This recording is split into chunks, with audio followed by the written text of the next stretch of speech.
juga besok kalau meriksa panggul dalam, meriksa dalam, itu ya posisinya yang nyaman ya. Kebanyakan kan tempat tidurnya nggak setinggi ini ya, gitu. Tapi nggak boleh duduk juga kalau meriksa, kita berdiri, gitu ya. Kalau diperiksa dalam, apa yang mau kita cari di periksa dalam ini? Nomor 7 mesti pembuka. Karena kita mau tahu tuh ibunya tuh buka berapa. Tapi ternyata tidak cuma pembukaan aja teman-teman yang kita cari.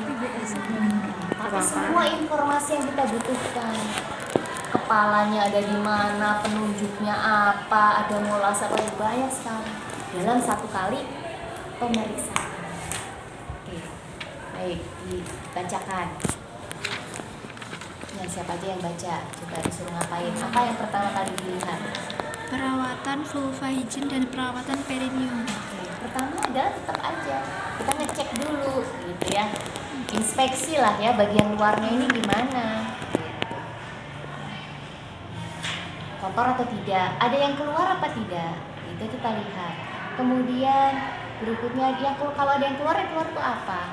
Darah, air, warnanya apa? Kita cek.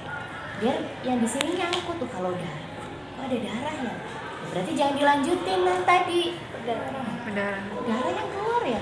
Teman-teman cuma orang beli langsung ojo. Yang diambil adalah inspek dulu. Tapi kok air ya, tapi kok warnanya hijau.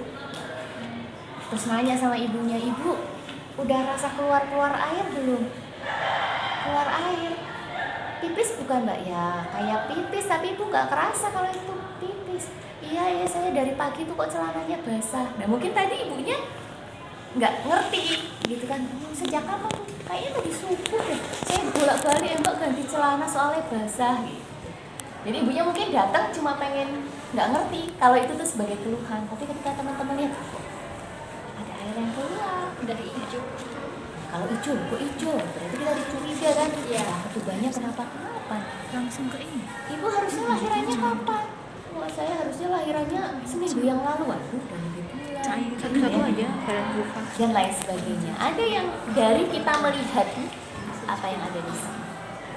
Nah terlebih lagi nanti kalau kita melihat ada sesuatu, apa itu ya, tanda-tanda infeksi menular seksual gitu kan. Karena tadi tujuan utamanya kita sih mau nolong, tapi kan kita harus selamat juga gitu ya, walaupun penyakit menular seksual nggak menular lewat itu gitu ya, tapi paling nggak kita sudah merasakan.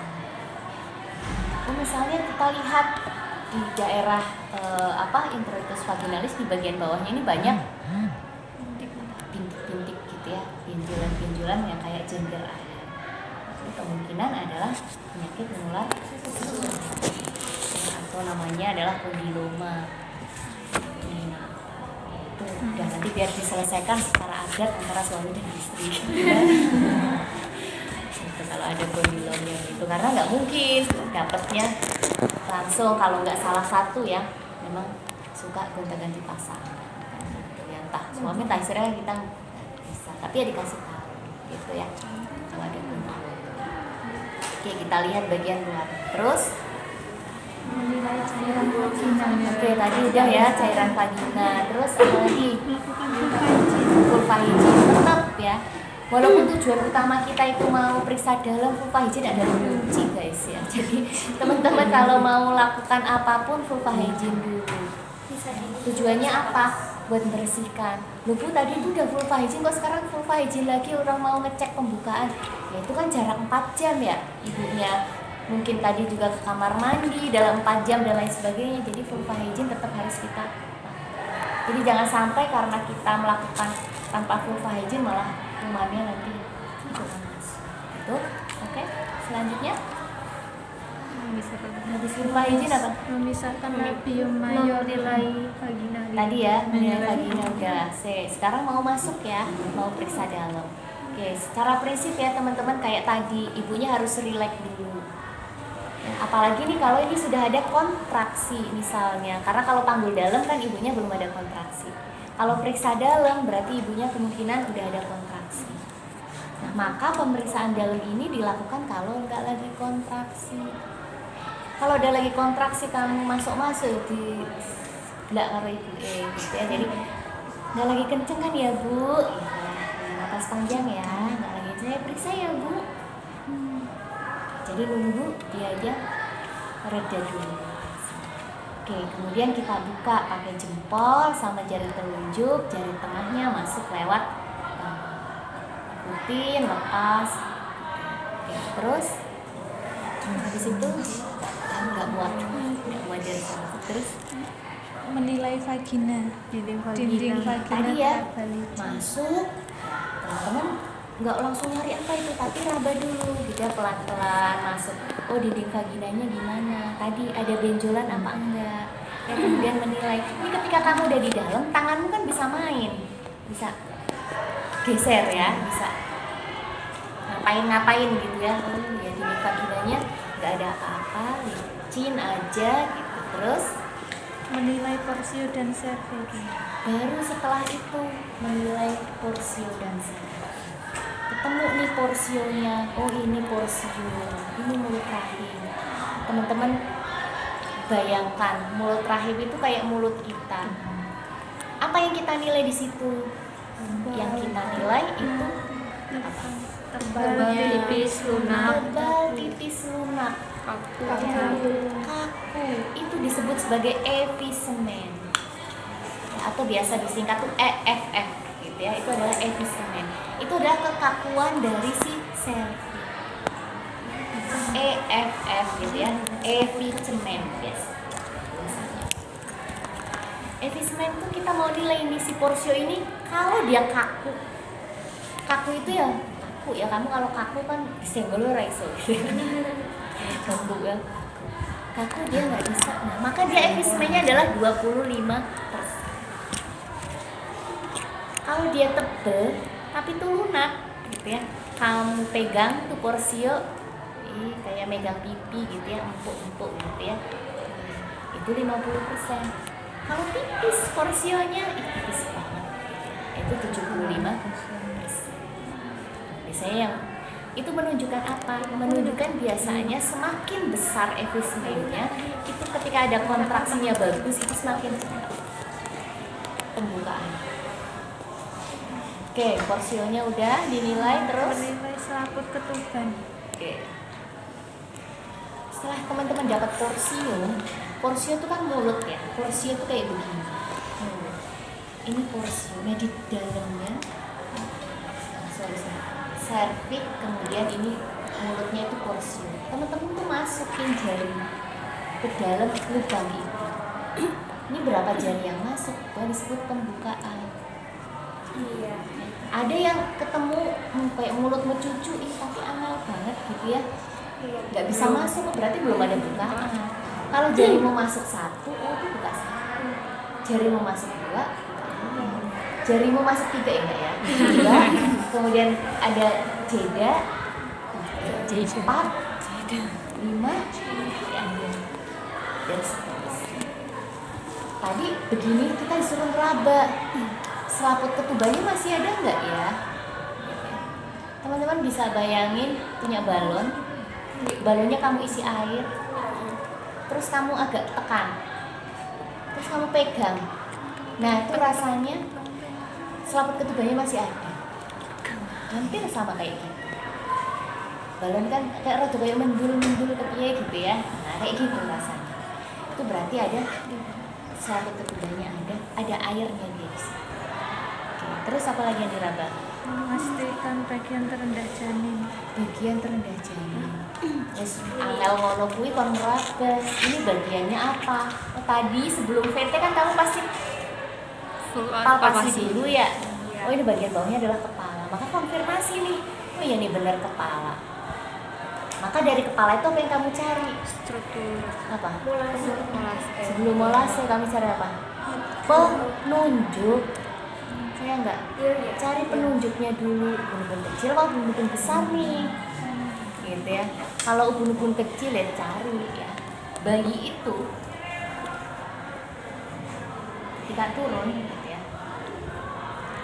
itu kan dia cuma ada dua tempat, punggungnya bisa kanan bisa kiri, ya enggak kan, cuma itu. kecuali bayinya lintang, bayinya oblik ya tidak. Tapi secara umum kalau nggak punggungnya kanan ya punggungnya kiri.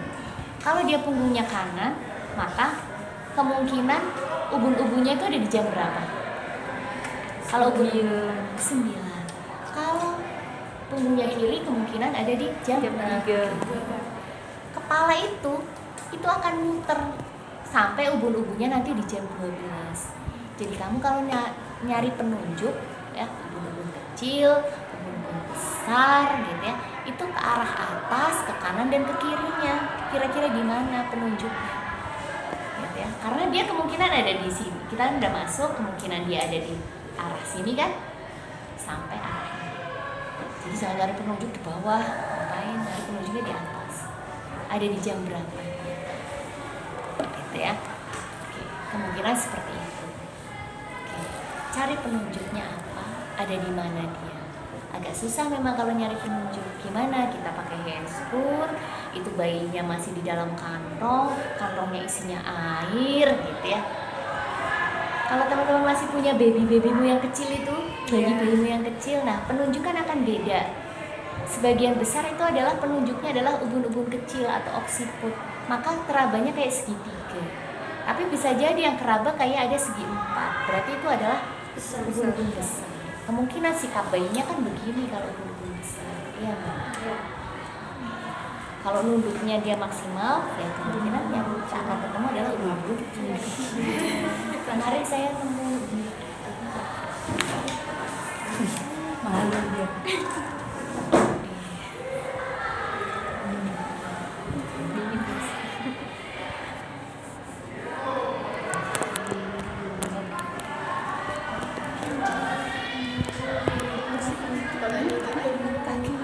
Ini ya. Setelah keraba, molase. Apa itu molase? Perhempitan sutura. tulang. Tumpuknya sutura, ya, sutura sagitalis. Nah, itu nilainya 0 kalau sutura kan aslinya ada jejer. Nah, kalau di bayi neonatus atau di janin itu dia ada jejer. Tertutup lah. Ya, jadi ini adalah 0, nggak ada. Kalau dia rapet begini itu nilainya 1. Kalau dia rapet dan tumpang tindih tapi masih bisa digerakin, dipisahin maksudnya, itu 2. Kalau udah kayak gini rapet nggak bisa digerakin itu 3. Ya. Jadi kalau nemu seperti itu ya harusnya teman-teman kayak tadi lah ya, nggak nemu tumpang tindihnya tumpang. Ini menunjukkan apa? Kemungkinan panggulnya sempit, karena tadi kan yang saya bilang dia tuh mau upaya nih dari yang pintunya luas ke yang pintunya sempit, maka dia akan berupaya tiap caranya aku sumetu. Satu-satunya yang dia bisa lakukan adalah selain menunduk adalah tumpang tindihnya os parietal. Padahal teman-teman tahu kalau parietal adalah salah satu dari bagian dari skull gitu ya, dari kepala ya, itu yang isinya adalah otak bener, sama neuron ya atau saraf. Kan pusatnya ada di sono gitu ya. Walaupun kalau yang itu di sini tuh ada di sini cerebellum di sini itu pineal atau hypothalamus gitu ya. Maka itu berbahaya kalau dia tumpang tindih. Oke, terus apa lagi dicari? Terdapat tali pusat dan atau bagian-bagian kecil. Harusnya kita kalaupun kerabat kepala doang. Kalau dia sesuatu yang berdenyut, harusnya kamu tuh di sana nemu nggak ada yang berdenyut. Karena kepala nggak nemu Nomor denyutannya 15. gitu ya. Kalau ketemu ada yang berdenyut, ya kemungkinan besar adalah tali pusat. Maka nanti kalau nemu yang berdenyut, teman-teman cek kembali pakai inspektor dulu. Oh iya benar. Atau teman-teman nemu bagian kecil lainnya, bayi dari perut ibunya udah action, gitu ya. Jadi kepala sama tangan, ini kan ngangel-ngangel yo, kepala kok mulut gue angel, ditambahi sama dia jari gitu ya. Jadi udah pusing, dia mikirin utang dari dalam perut. Dikit hidup. Seperti itu ya. Bagian kecil lain. Berikutnya Menentukan Gunung ya, gunung tadi ya. kecil. Penunjuknya ada di mana? Di Gunung jam kecil. berapa itu Apa? angkanya? ini unik. Di jam 9, Ubur kecil. 10, 11 atau jam 3, 2, 1. 12. Kalau 12 itu berarti kepalanya udah di depan panggul, itu lukanya pasti di jam 12. Karena kalau dari sini dia akan muter ke sana, kalau dari sini dia akan muter ke sini. Jadi kalau nemu lukanya sudah di jam 12 sudah mau lahir guys ya, udah kelihatan dari sini. Karena itu berarti putar taksinya dia udah selesai. Itu adalah tanda. Nanti teman-teman akan itu kalau udah hafal itu, oh tadi saya nemu yang segitiga ini ada di jam 3 geser dikit. PT lagi loh kok pindah? Ya memang dia pindah. Gitu ya, kenapa? Karena dia muter. Gitu. Jadi dia nggak mungkin ada di situ terus, malah aneh. Karena dia muter kepalanya. Terus Penyusupan kepala. apa? Udah. Ya molase. Udah dapat semua info itu barulah tangan itu. Bidang Oh ya, hot. sama penurunan kepalanya ada di hot berapa? Ya masih inget kan bidang hot? Hot 1 tuh di mana?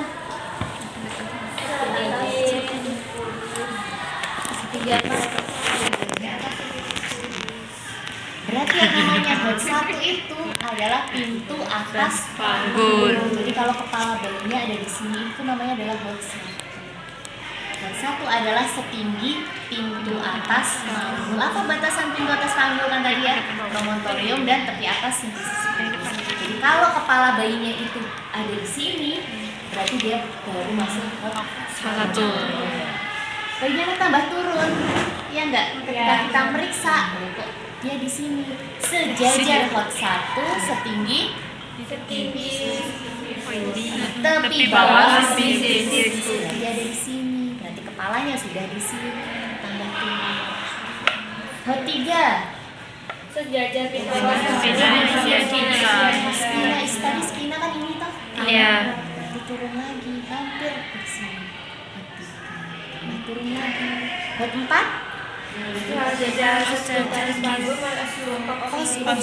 segini. Berarti kepalanya sudah di sini kan? Berarti kepalanya sudah di depan. Ibunya di sini udah vulva anusnya udah membuka. Ibu kepalanya udah kelihatan, rambutnya udah kelihatan. Bentar lagi ya Bu ya, nanti boleh ngerjain. Jadi waktu kepalanya di sini, ya Ibu ingetin jangan boleh dulu, masih jauh bos, gitu ya. Nanti, gitu ya. Dia harus lewatin pintu 10, tingkatnya 4, gitu ya. Jadi jangan dipaksa terjun nanti dia. Dulu sabar. Dia bukanya pintunya 10 dulu. 1, 2, 3. Sabar dulu. Sabar ya Bu, nafas panjang. Sambil jaga. Maka mengelola nafas kalau di persalinan itu jadi bagian penting. Itu sulit. Itu nggak gampang.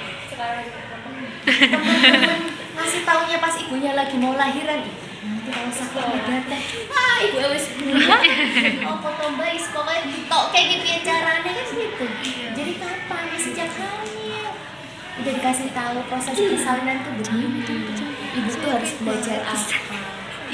Jangan dikasih tahu pas di sini. Terus orang kepikiran sih bener kok yang ngomong. Udah itu nanti di bidangnya emosi ibu loh dia.